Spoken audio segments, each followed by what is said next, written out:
focus on Godfrey Phillips. Now, that's the stock in focus. A Delhi court has lifted injunction on the company to maintain status quo with regard to its retail business.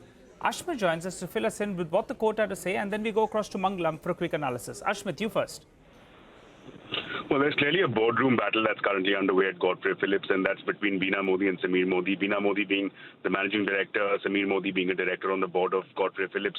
Now, let's bear in mind that in the month of June, a Delhi court had granted an ex parte injunction whereby direction had been issued to Godfrey Phillips twofold. Number one, that status quo had to be maintained with respect to Sameer Modi's position as a director, and number two, status quo having to be maintained with respect to the retail business under the umbrella of 24/7. Now, what's important is that the Delhi High Court has vacated that interim stay.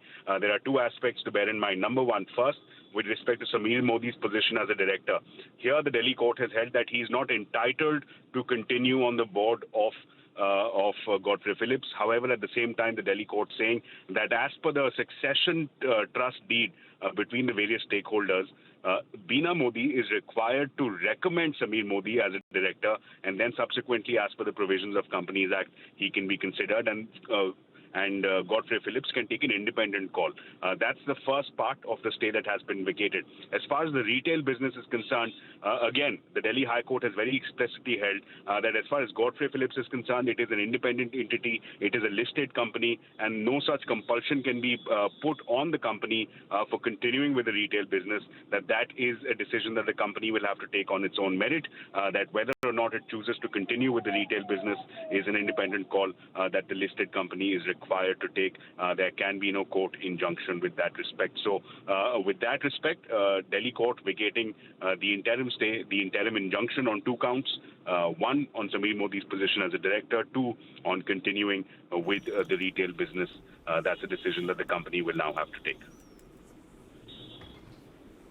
Okay, thank you very much for that. Mangalam is also joining in with some more information on this. Mangalam.